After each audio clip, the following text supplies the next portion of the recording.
नमस्कार मित्र हो, न्यू इंडिया करिअर फोरममध्ये आपलं सर्वांचं पुन्हा एकदा स्वागत आहे. महाराष्ट्र नागरी सेवेचा निवृत्ती वेतन नियम 1982 आज आपण त्याचा पहिला भाग पाहणार आहोत. या भागामध्ये सेवानिवृत्तीचे प्रकार यावरच आपण जास्त फोकस करणार आहोत. सर्वात महत्त्वाचा मुद्दा, जर तुम्ही यापूर्वीच्या विविध प्रश्नपत्रिका बघितलात ज्यामध्ये महाराष्ट्र नागरी सेवेच्या निवृत्ती वेतनावर प्रश्न आहेत, त्यामध्ये सर्वाधिक प्रश्न हे तुम्हाला सेवानिवृत्तीच्या प्रकारावर दिसतील. बघा, बऱ्याचदा काय होतं की कुठलाही नियम अभ्यासत असताना किंवा कायदे अभ्यासत असताना फॅक्ट अँड फिगरवर पहिला महत्त्वाचा भर असतो. दुसरा महत्त्वाचा मुद्दा, जर तुम्ही सेवानिवृत्तीचे जे काही प्रकार असतील किंवा लागू शर्ती असतील त्यामध्ये ज्या काही अटी शर्ती दिलेल्या असतात त्यावर आपल्याला फोकस करायचा आहे. सगळ्या फॅक्ट अँड फिगर आपण यामध्ये कव्हर करणार आहोत. सोबतच आपण एक MCQ सुद्धा यामध्ये घेण्याचा प्रयत्न करणार आहोत. दुसऱ्या व्हिडिओमध्ये आपण इतर काही टेक्निकल बाबी पाहणार आहोत. बघा, हा नियम खूप मोठा आहे, पहिला महत्त्वाचा मुद्दा, आणि आपण सर्व नियम हे अत्यंत परीक्षाभिमुख म्हणजे एक्झामला काय विचारलं जाऊ शकतं यावरच फोकस करून तीच गोष्ट वारंवार आणि रिपीटेडली करायची आहे, ही गोष्ट लक्षात घ्या. ओके, अन्यथा ते बेअर नियम जर तुम्ही घेतलात तर ते खूपच म्हणजे कंटाळवाणं, बोरिंग आणि अक्षरशः ते किचकट वाटायला लागतात. त्यामुळे आपल्याला हे सिम्प्लिफाय करायचे आहेत आणि याच दृष्टिकोनातून ते तुम्हाला समजेल सुद्धा. आणि ज्या काही गोष्टी मी इथं रेड करून दिलेल्या आहेत, हायलाईट करून दिलेल्या आहेत, बोल्ड केलेल्या आहेत, त्या तुम्हाला ठळक पद्धतीने लक्षात ठेवायच्या आहेत. ओके, बघा, डिपार्टमेंट CDPO ही बॅच आपली सध्या सुरू आहे. अजूनही तुम्ही वेळ गेलेली नाही आहे. जर तुम्ही प्रवेश घेतलेला नसाल तर नक्की घ्या, तुमच्या मित्रांना सांगा. QR कोड स्कॅन करून तुम्ही ॲप डाउनलोड करा. वैशिष्ट्य असं आहे की तुम्हाला नोट्स सगळे घरपोच पाठवले जातात हार्ड कॉपी स्वरूपात. लेक्चर्स तुम्ही तुमच्या वेळेनुसार पाहू शकणार आहात आणि टेस्टसुद्धा आपण अपलोड करत आहोत. एकूण आपले 20 पेपर्स होणार आहेत. 10 पेपर पेपर 1, 10 पेपर पेपर 2 अशा पद्धतीने. मला वाटतं आता आपण 4 पेपर झालेले आहेत. उर्वरित पेपरसुद्धा पुढे होणार आहेत. ओके, बघा, सेवानिवृत्तीचे प्रकार हा महत्त्वाचा मुद्दा असतो एक्झाममध्ये. सेवानिवृत्तीचं वय आणि त्याला अटी शर्ती ह्या सगळ्या गोष्टी आपल्याला इथे बघायच्या आहेत. आता एकंदरीत जर तुम्ही पाहिलात तर सेवानिवृत्तीचं वय जे आहेत प्रचलित नियमानुसार अ, ब आणि क हे अधिकारी आणि कर्मचारी यांच्यासाठी 58 वर्ष पूर्ण झालेल्या महिन्याच्या अखेरच्या दिवशी ते निवृत्त होतात, ही गोष्ट लक्षात घ्या. मग ज्याची जन्मतारीख 1 तारखेची असेल तर मग तो मागील महिन्याच्या अखेरच्या दिवशी, ही गोष्ट लक्षात घ्या. ओके, म्हणजे मागे आता इथे उदाहरणानुसार तुम्ही बघू शकता, एखाद्याची जन्मतारीख हे 1 जून 1957 आहे, तर त्याची निवृत्ती कधी होईल तर ते 31 मे 2015 रोजी तो निवृत्त होईल. म्हणजे तारीख लक्षात ठेवा, हे सोडून द्या तुम्ही 57, 58 किंवा 15, 16 हे सोडून द्या. जर त्याची जन्मतारीख 1 जून असेल तर तो 31 मेला निवृत्त होईल. आणि जर त्याची 2 जूनच्या पुढे असेल, म्हणजे 2च्या पुढे असेल, जून पण सोडून द्या तुम्ही. ओके, महिना, फक्त तारीख लक्षात घ्या. 2च्या पुढे असेल तर मग तो त्याच्या मागच्या महिन्याचे जे काही शेवटचा जो असेल दिवस असेल त्यावेळेस तो होईल. मग आता तो तो दिवस हा 30 की 31, तर मग हे डिपेंड करतं त्या महिना कोणता आहे त्यावर, बरोबर आहे.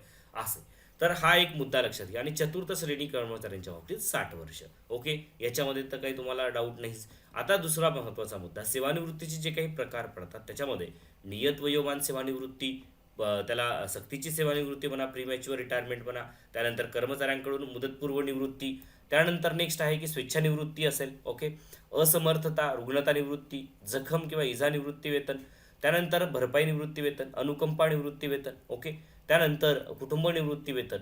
अशा पद्धतीनं जे आहेत हे एक प्रकारचे निवृत्ती वेतनाचे प्रकार आपल्याला यामध्ये दिसून येतात. तेच आपल्याला एक्झॅक्टली बघायचे आहेत. ओके, बघा, नियत वयोमान सेवानिवृत्तीमध्ये जर तुम्ही पाहिलात तर अ, ब आणि क हे कर्मचारी 58 वर्ष, ओके, यांचं काय कालावधी दिलेला आहे, 58 वर्ष दिलेला आहे नियत वयोमान सेवानिवृत्तीच्या बाबतीत. नियम क्रमांक 62 आणि 63. ओके, त्या अन्वये वर्ग अ चे, ब चे आणि क चे अधिकारी व कर्मचाऱ्यांना वयाला 58 वर्ष पूर्ण झाल्यानंतर ते सेवानिवृत्त होतात. आणि चतुर्थ श्रेणी असतील तर ते 60 वर्ष झाल्यानंतर सेवानिवृत्त होतात. ठीक आहे.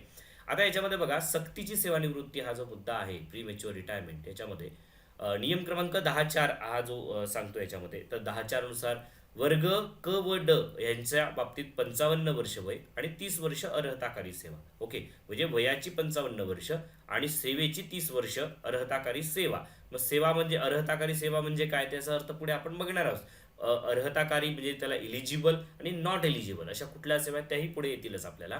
पण 30 वर्षाची सेवा ही लक्षात घ्या. हे जे आकडेच फक्त लक्षात ठेवायचे आहेत. ओके, त्यानंतर अ आणि ब च्या बाबतीत वय 50 वर्ष पूर्ण. ओके, तर हे आपण कुठे पाहत आहोत, सक्तीच्या याच्यामध्ये बघत आहोत. ओके, तर आता याच्यामध्ये बघा, सक्तीच्या याच्यामध्ये काय म्हटलंय की नियम क्रमांक 10.4 अन्वये वर्ग क व ड च्या कर्मचाऱ्यांच्या बाबतीत 55 वर्ष पूर्ण झाल्यावर व नियम 65 अन्वये अर्हताकारी सेवेची 30 वर्ष पूर्ण झाल्यास त्यांचा गोपनीय अहवाल असतो. तो गोपनीय अहवालाच्या आधारे पुढील सेवेसाठी ते पात्र आहेत किंवा नाही याबाबतचा विशेष पुनर्विलोकन जे आहे एका समितीमार्फत घेतलं जातं किंवा त्याचा निर्णय घेतला जातो. आणि मग जर कर्मचारी पुढील सेवेसाठी पात्र ठरत असेल तर त्याला सेवेत ठेवलं जातं व अपात्र ठरलं तर त्याला सक्तीने सेवानिवृत्त केलं जातं. ओके, सो हा एक भाग त्याच्यामध्ये लक्षात घ्या. त्यानंतर बघा, विशेष गोपनीय समिती आणि विशेष समिती स्थापन होते आणि गोपनीय अहवाल या दोघांच्या आधारे निर्णय होतो. वारंवार आजारासंदर्भात सुद्धा जर एखादा कर्मचारी असेल तर वैद्यकीय प्रमाणपत्र हे सुद्धा त्याच्यामध्ये पाहिलं जातं. त्याच्यामध्ये वारंवार आजारपणामुळे कर्मचारी रजेवर जात असेल आणि त्याची सक्षम वैद्यकीय अधिकाऱ्यांकडून वैद्यकीय तपासणी केली जाते आणि मग तो वैद्यकीय प्रमाणपत्राच्या आधारे योग्य तो जो काही निर्णय असेल तो घेतला जातो. कर्मचाऱ्याकडून मुदतपूर्व निवृत्ती, आता ह्याच्या बाबतीत नियम क्रमांक 10, 5 आणि 65 ची मदत अशी होते की वय वर्ष 50 आणि 55. आता 50-55 हे काय, कारण याच्यामध्ये आपण जसं म्हटलंय की क व ड च्या बाबतीत 55 वर्ष आणि अ व ब च्या बाबतीत 50 वर्ष. तर अ व ब च्या बाबतीत 50 वर्ष आणि क व ड च्या बाबतीत 55 वर्ष आणि सेवेचा जो आहे तो म्हणजे 30 वर्ष. यांची सेवा पूर्ण झाल्यावर 3 महिन्यांची नोटीस देऊन, किती महिन्यांची नोटीस देऊन, 3 महिन्यांची नोटीस देऊन हे जे काही आहे मुदतपूर्व निवृत्ती जी आहे ते घेता येऊ शकते. कोणाला घेता येऊ शकते तर कर्मचाऱ्याला स्वतः सुद्धा घेता येऊ शकते. त्या अंतर्गत सुद्धा त्याला ते अधिकार देण्यात आलेले आहेत. मग आता याच्या बाबतीत जर आहे की तो नोटीस दिला सपोजली एखादा कर्मचारी किंवा मला मुदतपूर्व सेवानिवृत्ती करायची आहे, पण जर तो याच्यापूर्वी त्याची निलंबन करण्यात आलेलं असेल तर निलंबित केले असल्यास त्याची नोटीस नाकारता येऊ शकते आणि आता नोटीस जी आहे नाकारली जात नाही. ओके, सर्वसाधारणपणे जर तुम्ही पाहिलात तर ठीक आहे. त्यानंतर बघा, आता ह्याच्यातल्या दोन गोष्टी क्लिअर झाल्या. पहिला जो प्रकार आपण पाहिला नियत वयोमान सेवानिवृत्ती आणि दुसरा जो प्रकार पाहिला आपण प्रीमॅच्युअर रिटायरमेंट, ज्याला सक्तीचीच निवृत्ती असं आपण म्हणूया. ठीक आहे.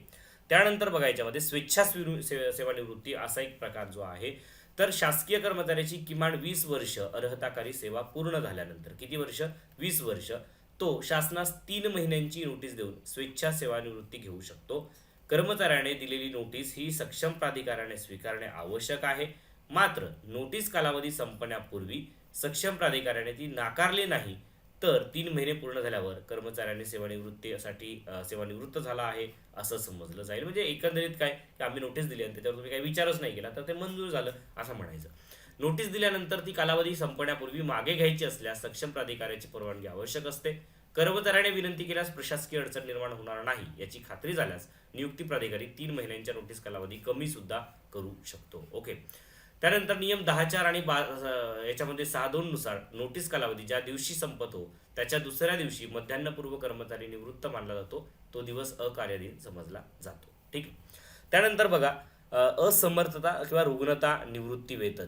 आता याच्यामध्ये बघा रुग्णता निवृत्ती वेतनच्या बाबतीत सुद्धा कर्मचाऱ्याला नियत वयोमान पूर्ण होण्यापूर्वी शासकीय किंवा मानसिक आजारामुळे तो पुढील सेवेसाठी अपात्र आहे असे जर सक्षम वैद्यकीय प्राधिकाऱ्यांनी नमुन्यामध्ये प्रमाणपत्र दिलं आणि त्याची सेवा जर 10 वर्ष पूर्ण झालेली असेल, किती वर्ष यावर प्रश्न येतील लक्षात घ्या, 10 वर्ष पूर्ण झालेली असेल, तसेच त्याला आजार हा त्याच्या अनियमित सवयीमुळे त्याला जडलेला नसेल, हा अतिशय महत्त्वाचा मुद्दा आहे. ओके, त्याला अनियमित सवयीमुळे, यावरच PYQ झालेले आहेत लक्षात घ्या. प्रिव्हियस इयर क्वेश्चन्स मध्ये यावरच प्रश्न विचारलाय. अनियमित सवयीमुळे त्याला जडलेला नसेल असा आजार, म्हणजे तो गुटखा खात नव्हता, तो दारू पित नव्हता, तो कुठल्याही गोष्टी ड्रग्स घेत नव्हता वगैरे वगैरे अशा गोष्टी पाहिजेत. म्हणजे अशा जर त्याला काही नियमित सवयी असते, तो वारंवार गुटखा खायचा, वारंवार दारू प्यायचा, वारंवार ड्रग्स घ्यायचा, तर मग त्याच्या या नियमित सवयीमुळे जर एखादा आजार असेल तर ते इलिजिबल नाही. तर अनियमित सवयीमुळे त्याला जडलेला आधार हे पाहिजे. अनियमित सवयी म्हणा किंवा त्याला तशी पद्धतीने कुठली सवय नाही पाहिजे. ओके, कारण हे विधान असे असतात की अनियमित सवयीमुळे त्याला जडलेला नसेल तर त्याला सेवानिवृत्त केले जाते. त्यावेळेस त्याला जे सेवानिवृत्ती वेतन मंजूर केले जाते त्याला रुग्णता सेवानिवृत्ती वेतन असे म्हणतात. ओके. त्यानंतर बघा, मग आता ह्याच्यासाठी काय अट आहे, सेवा वर्ष किती पाहिजे, 10 वर्ष पूर्ण पाहिजे, वैद्यकीय अधिकाऱ्याचं प्रमाणपत्र पाहिजे आणि त्याच्यानंतर तो अपात्र ठरला पाहिजे. त्यानुसार आजार हा त्याच्या अनियमित व दुष्ट सवयीमुळे नसावा ही गोष्ट लक्षात घ्या, तेव्हाच रुग्णता निवृत्ती वेतन मंजूर होईल. ओके. जखम किंवा इजा निवृत्ती वेतन. आता ह्याच्या बाबतीत लक्षात घ्या, कार्यरत स्थितीत झालेला जखम किंवा इजेमुळे सेवा करण्यास अपात्र झाल्यास हे देय असतं. नंतर बरा होऊन सेवा करण्यास पात्र ठरल्यास मग त्याला काय केलं जातं, पुन्हा सेवेत समावेश केलं जातं, मग तेव्हा मात्र निवृत्ती वेतन बंद होतं. ओके, हे झालं आपण इजा निवृत्ती वेतनच्या बाबतीत. भरपाई निवृत्ती वेतन. पद रद्द झालं, बघा कधी दिलं जातं, कोणती गोष्ट कधी हे लक्षात घ्या. पद रद्द झालं, त्याची जबाबदारी बदलली किंवा कर्मचारी काम करू शकत नाहीये, तर दुसरे पद स्वीकारण्यास तयार नसल्यास भरपाई निवृत्ती वेतन देय असतं. ओके. त्यानंतर अनुकंपा निवृत्ती वेतन, कर्मचारी अकार्यक्षमता, नादारी किंवा गैरवर्तन यामुळे सेवेतून काढून टाकला असल्यास, ओके, किंवा कुटुंबियाच्या आर्थिक अडचणी टाळण्यासाठी दयेच्या भावनेने किंवा म्हणा की सेवा भावनेने निवृत्ती वेतन दिलं जातं. सामान्यतः किमान निवृत्ती वेतन दिलं जातं. ओके. सो अशा पद्धतीने एकूण 7 प्रकार आपण याच्यामध्ये पाहिले.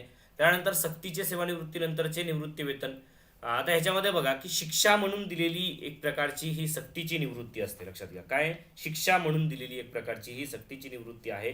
त्याच्यामध्ये काय म्हटलंय की नियम 62.5 याच्यामध्ये येतं. 62.5 अन्वये हा शिक्षेचा प्रकार आहे आणि या प्रकारात शिक्षा देणारा अधिकारी जो आहे तो निवृत्ती वेतनात 1/3 पर्यंत कपात करू शकतो. 2/3 पेक्षा कमी निवृत्ती वेतन देता येणार नाही आणि किमान निवृत्ती वेतनापेक्षा निवृत्ती वेतन कमी करता येत नाही. हे 3 गोष्टी आपल्याला लक्षात ठेवा. शिक्षा म्हणून दिलेली सक्तीची निवृत्ती असते. निवृत्ती वेतनात कमाल 1/3 कपात करता येते, परंतु निवृत्ती वेतन कमाल 2/3 पेक्षा कमी देता येत नाही. तसेच शासनाने निश्चित केलेली जी काही मर्यादा आहे त्यापेक्षा कमी पण करता येत नाही. त्यानंतर कुटुंब निवृत्ती वेतन. आता कुटुंब निवृत्ती वेतनच्या बाबतीत बघा की 63 रोजीचे सेवत झाले असलेल्या किंवा नंतर सेवा स्वीकारलेल्या कर्मचारी किमान 1 वर्षाची सेवा, परंतु नियुक्तीपूर्व वैद्यकीय तपासणीत पात्र ठरला असेल तर 1 वर्ष पूर्ण न होताही पात्र. आता हे अटी शर्ती आहेत याच्यामध्ये. फक्त सेवेत मृत्यू अथवा निवृत्तीनंतर मृत्यू झाला तर कुटुंबास लाभ देणारं निवृत्ती वेतन म्हणजे कुटुंब निवृत्ती वेतन हे आहे. ओके. सो हा एक भाग आहे. याच्यामध्ये हे नाही विचारणार तुम्हाला, ही गोष्ट लक्षात घ्या. हे जे काही दिलेलं असेल ना अजिबात विचारणार नाही तुम्हाला. ते फक्त लक्षात ठेवा, जोड्या लावामध्ये वगैरे नियम क्रमांक विचारला जाऊ शकतो. शक्यतो विचारलीस तर जोड्या लावा. फारच म्हणजे अति महाकठीण प्रश्न बनवायचा असला तरच, पण एवढे अति महाकठीण प्रश्न बनतच नाही. ओके. त्यामुळे त्याचीही काळजी नाही. ओके. अतिशय परीक्षाभिमुख पद्धतीने जर तुम्हाला लक्षात ठेवायचं असेल तर याच्यात सर्वसाधारण निवृत्ती 58-60 आपण बघितली, सक्तीची निवृत्ती आपण 50-55 वर्ष आणि कार्य जे काही सेवा असेल ती आपण बघितली 30 वर्षाची. तर स्वेच्छाच निवृत्तीच्या बाबतीत 3 महिन्यांची नोटीस द्यावी लागेल जर कर्मचाऱ्याला करायची असेल तर. असमर्थता किंवा इजा निवृत्ती वेतन हे वैद्यकीय कारणास्तव. भरपाई किंवा अनुकंपा हे गैरवर्तनानंतर किंवा पद रद्द झालं त्या संदर्भात. कुटुंब निवृत्ती वेतन सेवेत किंवा निवृत्तीनंतर मृत्यू झाला त्या संदर्भात. ओके. सो हे आपण याच्यामध्ये बघितले. आता थोड्या प्रश्न सोडून घेऊया. बघा, कर्मचारी कामाच्या दरम्यान जखमी होऊन अपात्र ठरला आणि नंतर तो बरा झाला तर काय केलं जातं? तर निवृत्ती वेतन कायम सुरू राहत नाही, त्याला सेवेत परत घेतलं जातं आणि निवृत्ती वेतन तेव्हा बंद होते. बरोबर. त्यानंतर बघा, खालीलपैकी कोणत्या परिस्थितीत भरपाई निवृत्ती वेतन दिले जातं? आता भरपाई निवृत्ती वेतन केव्हा दिलं जातं? कर्मचारी आजारी पडल्यास नाही, कर्मचारी गैरवर्तनामुळे काढून टाकला गेल्यास नाही, शासनाने पद रद्द केले किंवा पदाच्या जबाबदाऱ्या असह्य झाल्या असल्यास ते शक्य आहे. कर्मचारी स्वेच्छेने निवृत्त झाल्यास नाही. ओके. 62 आणि 101 नुसार अनुकंपा निवृत्ती वेतन कधी दिलं जातं? बघा, 62 आणि 101 नुसार अनुकंपा निवृत्ती वेतन कर्मचारी वयामुळे निवृत्त झाल्यावर, कर्मचारी सेवेतून काढून टाकला गेल्यावर, कर्मचारी अकार्यक्षमता, नादार किंवा गैरवर्तनामुळे सेवेतून काढला गेला असला तरी कुटुंबाच्या आर्थिक सुरक्षेसाठी हे अनुकंपा निवृत्ती वेतन तेव्हा सुद्धा लागू असतं. ओके. त्यानंतर बघा, आता अशा पद्धतीने आपण हे 3 प्रश्न बघितले. अजून मी सुरुवातीचे 3 प्रश्न घेतो तुम्हाला. ओके. बघा, आता ह्याच्यामध्ये सुरुवातीला काय विचारलं होतं आपण? स्वेच्छा निवृत्ती वेतनासाठी निवृत्तीसाठी किमान अर्हताकारी सेवा किती पाहिजे? स्वेच्छा निवृत्ती जर घ्यायची असेल तर त्याला किमान निवृत्ती अर्हता सेवा किती पाहिजे? तर 20 वर्ष पाहिजे. किती वर्ष पाहिजे? 20 वर्ष आपण मगाशी बघितलं होतं. बरोबर आहे. ओके. ते 50-55 सोबत ते 30 वर्ष ती अर्हताकारी सेवेमध्ये आहे ते. ओके. त्यामध्ये बघा, खालीलपैकी कोणत्या परिस्थितीत शासकीय कर्मचाऱ्याला रुग्णता निवृत्ती वेतन देण्यात येते? कोणत्या परिस्थितीत? आता परिस्थिती कंडिशन काय? शासकीय कर्मचाऱ्याला शारीरिक किंवा मानसिक विकलांगता असल्यास, बरोबर, फिजिकल किंवा मेंटली तो हे असेल. शासकीय सेवेकरिता किंवा शासकीय सेवेत ज्या विशिष्ट शाखेत तो काम करीत आहे तेथील कामाकरिता तो असमर्थ असल्यास, शासकीय सेवेकरिता असमर्थ असल्यासंबंधीचा वैद्यकीय प्रमाणपत्र तो सादर करत असेल तर 100% अ, ब आणि की 3ही परिस्थिती आहे. रुग्णता असमर्थता निवृत्ती वेतन मंजूर होण्यासाठी खालीलपैकी कोणती अट आवश्यक आहे? बरोबर आहे. असमर्थता किंवा निवृत्ती वेतन जे आहे लागू होण्यासाठी कोणती अट? किमान 5 वर्ष वैद्यकीय अधिकाऱ्याचे प्रमाणपत्र व 10 वर्ष सेवा. 100% बरोबर आहे. ओके. म्हणजे रुग्णता किंवा रुग्ण अवस्थेच्या संदर्भात 10 वर्ष आहे ही अट लक्षात ठेवा. स्वेच्छेच्या बाबतीत 20 वर्ष आहे, तिकडे 50-55च्या बाबतीत 30 वर्ष आहे. हे फॅक्ट अँड फिगर फक्त फोकस करा. कर्मचाऱ्याचा आजार जर त्याच्या अनियमित सवयीमुळे झाला असेल तर, अनियमित सवयीमुळे बरं का, म्हणजे असं तो रेग्युलरली ही गोष्ट त्याला ॲडिक्ट आहे त्याच्यामुळे झाला तर मग काही गव्हर्नमेंट एवढं उदार नाही आहे. ओके. त्याला रुग्णता निवृत्ती वेतन दिलं जातं. त्याला फक्त अर्धे निवृत्ती वेतन दिले जाते, रुग्णता निवृत्ती वेतन मिळत नाही. 100% बरोबर आहे. बरोबर आहे की नाही? म्हणजे तू अशा पद्धतीने कर्मचारी जे काही कोणी असेल, एखादा XYZ कर्मचारी, तो अशा काही सवयी त्याला जडल्या असेल, मग त्याच्यावर शासन आपला खर्च करणार नाही. बरोबर आहे की नाही? असे सो अशा पद्धतीने हे आपण याच्यामध्ये एकूण जवळपास 10 प्रश्न पाहिले आपण. ओके. आणि त्याच्यानंतर आपण हा फक्त सेवानिवृत्तीच्या प्रकारावरचा हा भाग होता, लक्षात घ्या. आपण पुढच्या भागामध्ये हे इतर काही टर्म्स अँड कंडिशन ज्या काही आहेत, जसं की अर्हताकारी सेवा कोणती, मग अर्हताकारी न मांडणारी किंवा जे काही त्याला लागू नाही अशा सेवा कोणत्या, अशा काही टेक्निकल गोष्टी ज्या आहेत त्यापुढे पाहू. तो थोडासा तुलनेने दुय्यम भाग होता, म्हणून आपण यावर फोकस जास्त केला. आणि यावर 100% प्रश्न, म्हणजे तुमचे 5 प्रश्न विचारत असेल तर 2 प्रश्न इथेच बनणार आहेत, लक्षात घ्या. हा व्हिडिओ अजून तुम्ही 2 वेळ बघा, नोट्स दिलेले आहेत त्याच्यामध्ये सुद्धा हायलाईट करा, त्याच्यामुळे तुम्हाला एकदम परफेक्ट होईल. आणि तुमच्या मित्रांना कोर्स रेफर करा जर तुम्ही प्रवेशित घेतला असाल तर, आणि नसाल तर नक्की प्रवेश घ्या. धन्यवाद.